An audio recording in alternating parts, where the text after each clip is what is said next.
Noah did not step out of the ark into a rainbow. He stepped out into a year of silence nobody talks about. Before the flood ever came, before a single drop fell, there was a door, and Noah did not close it. Someone else did. The animals were in. The rain had not yet started, and for 7 days, nothing happened at all. If you've ever waited for something you couldn't control, you already know how heavy that silence was for Noah, and it's exactly the kind of moment other Bible retellings skip, past to get to the storm. If you want the parts of Scripture that usually get cut, this is where Untold Bible Stories lives.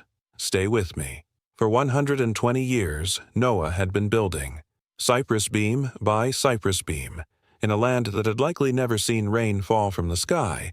Some traditions hold that the earth was watered by mist rising from the ground, not by storms, which means every plank Noah nailed into place was an argument against the world he could see with his own eyes. Picture the sound of that labor.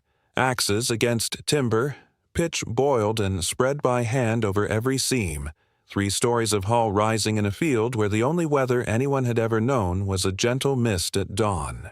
There was no precedent for what he was building, no word yet for flood, no memory in any living person's mind of water falling from an open sky. His neighbors did not throw stones at him. They did something quieter and, in some ways, crueler. They simply stopped listening. Year 2. After year, they watched an old man build a boat on dry land, and year after year, nothing came to prove him right. Children were born and grew old enough to mock him themselves. Merchants passed the strange wooden hill on their way to market and stopped commenting on it entirely, the way a person stops noticing a familiar landmark. Imagine that particular loneliness. Not the loneliness of being attacked, but of being tolerated, humored, waited out. There is a version of faith that survives persecution, and there is a harder version that survives being ignored for over a century, and Noah's was the second kind. Then, in the 600th year of Noah's life, the instruction changed. 7 days, God told him. In 7 days, the rain would come. Not immediately. Not that hour. 7 days, an eternity for a man who had already waited over a century, and yet somehow the shortest span of time he had been given in his entire life. For 7 days, everything Noah had built toward for 6. Generations of his own life had to be finished, sealed, provisioned, and boarded, while the sky above him stayed exactly as calm and dry as it had been every day before. So Noah gathered his family, his wife, his 3 sons, Shem, Ham, and Japheth, and their wives, 8 people in total, the entire future of humanity walking up a ramp into a wooden hull built for a storm none of them had ever seen with their own eyes. And behind them came the animals, pair by pair, and of the clean animals, by 7s, moving toward the ark, in a silence the text does not explain. No one wrangled them. No one drove them with rope or whip. They simply came, as though something older than instinct was guiding their feet. Lions walking beside the very creatures they would once have hunted, birds settling into the rafters beside hawks, all of it orderly, all of it wordless. Noah did not have to search the hills for them. They arrived at his door on their own, and he only had to lead them in. Try to imagine, standing at the base of that ramp as the last of the animals filed past you into the dark of the hull, the smell of fresh-cut cypress and pitch, the low, restless sound of thousands of creatures settling into stalls built for exactly this day, and, beneath it all, the strange calm of a sky that still had not produced a single cloud. And then Scripture gives us a detail almost every adaptation leaves out. Genesis says plainly, the Lord shut him in. Not Noah, not his sons, straining against a great wooden door, sealing themselves into the dark by their own strength. The Lord shut him in. Sit with that for a moment.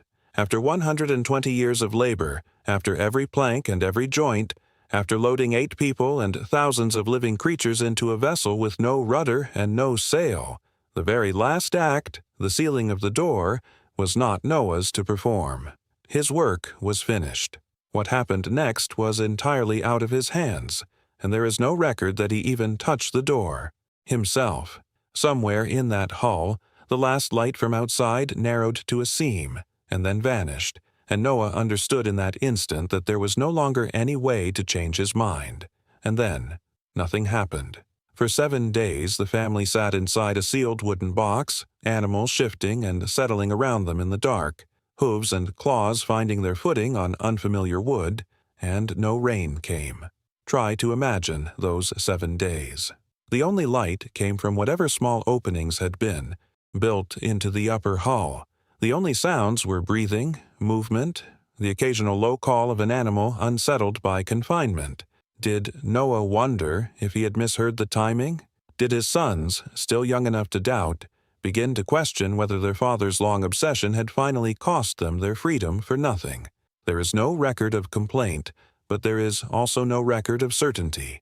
Just 7 days of a family sealed inside a boat in the dark, waiting on a promise they could not see any evidence of yet. On the 7th day, the sky broke. The text describes it in a way that sounds almost architectural. Not simply "it rained," but the fountains of the great deep burst forth, and the floodgates of the heavens were opened, as if the world itself had been holding 2 doors shut, and both gave way at once. Water did not fall so much as it arrived, from above and below in the same violent instant, as though the ground itself had turned against the sky. 40 days and 40 nights the rain did not stop. Here is where most retellings speed up, racing toward the flood itself. But slow down for a moment and consider what 40 days of rain sounds like from inside a sealed wooden hull. No windows to speak of, save for a single opening near the roof. No way to see how high the water had climbed, or how far from home they had already drifted, or whether the hills they had grown up walking still existed beneath them at all. Just sound, rain hammering against timber. Without pause, water dragging against the hull as the ark began to lift and turn on a sea that had not existed the week before, animals crying out in the dark, and 8 human voices trying to comfort each other and themselves through 40 days with no way to measure how much of the world outside was left. And then, on the 40th day, the rain stopped. This is the detail that changes everything, and the one almost no one narrates. The rain ending was not the end of the story. It was barely the beginning of the waiting. The waters did not simply recede once the rain stopped. Genesis tells us the waters continued to prevail on the earth for 150 days, 5 months, with no dry land in sight, no shoreline, nothing but water in every direction. 5 months of drifting on a sea with no edges, in a vessel with no navigation, no way to steer toward anything, because there was nowhere yet to steer toward. Think about what that does to a person's sense of time. No sunrise. Over familiar hills to mark the days. No landmark passing by to prove the world was still moving forward. Just the same gray horizon, morning after morning, for 5 months, while 8 people fed and cared for thousands of creatures who had no idea, any more than their keepers did, how much longer this would last. Only after those 5 months did the ark come to rest, not gently beaching on a shore, but settling onto the mountains of Ararat, still surrounded by water on every side, still weeks from anything resembling solid, walkable ground. The ark stopped moving, but nothing about the view outside changed. Even then, it took over 2 more months before the tops of the mountains became visible at all. Small, dark points breaking the surface of the water, the first solid thing anyone aboard had seen in nearly 7 months. This is the year nobody narrates. Not the drama of the storm, but the discipline of the wait. Because knowing the rain had stopped did not tell Noah when it would be safe to leave. He had built an ark with total obedience, but obedience did not end when the door was shut. It simply changed shape. It became patience, stretched out over month after month with no calendar to count down against, only the quiet, repeated act of trusting that the same voice which had sealed the door would eventually be the one to open it. 40 days of chaos. Then months and months of nothing but water and waiting, with no way to know how much longer it would last, and no landmark anywhere to measure the weight against. If that kind of uncertainty sounds familiar, the moment where the danger has technically passed, but relief hasn't come yet, and you have no idea how much longer you'll be stuck in between, you already understand exactly what Noah was living through. This is the part of his story that almost never gets told, and it's about to matter more than you'd expect. If you want the rest of it, subscribe to Untold Bible Stories now, because what Noah does. Next, with a single bird and an open window, is a detail most people have never even heard. 40 days after the mountaintops finally appeared, Noah opened the single window built into the ark and sent out a raven. The raven did not come back. It simply flew back and forth over the endless water, finding nowhere to land and no reason to return to a wooden box it was no longer bound to. Scavengers do not need dry ground the way other creatures do. Floating debris, the remains of a drowned world, was enough for a bird built to survive on almost anything. There is something almost unbearable in that image. The first living creature to leave the ark chose the open, ruined world over the safety of the hull, and vanished from the story entirely, without ever telling Noah what it had seen. So Noah tried something else, sending out a creature that could not survive out there on its own the way the raven could. He sent out a dove. The dove came back. It found no resting place for the sole of its foot, and it returned to Noah, who reached out his hand and drew it back inside. After everything, the century of building, the mockery, the door he did not close himself, the 40 days of rain, the 5 months adrift, this is the moment the text lingers on. Not a triumphant arrival. A small, quiet gesture, a hand reaching out of a dark opening to bring a tired bird back to safety. 7 days later, he sent the dove out again. This time, it returned in the evening, carrying a freshly plucked olive leaf in its beak. And here is the truth most retellings blur past in their rush to reach the rainbow. This leaf was not proof that the earth was dry. It was only proof that somewhere, below a surface still mostly hidden by water, something green and rooted had survived the year that had just ended. A tree had lived. That was all the leaf could tell him, and for a family that had watched an entire world dissolve, it was enough to hold on to for another week. Noah did not celebrate yet. He waited another 7 days and sent the dove out a third time.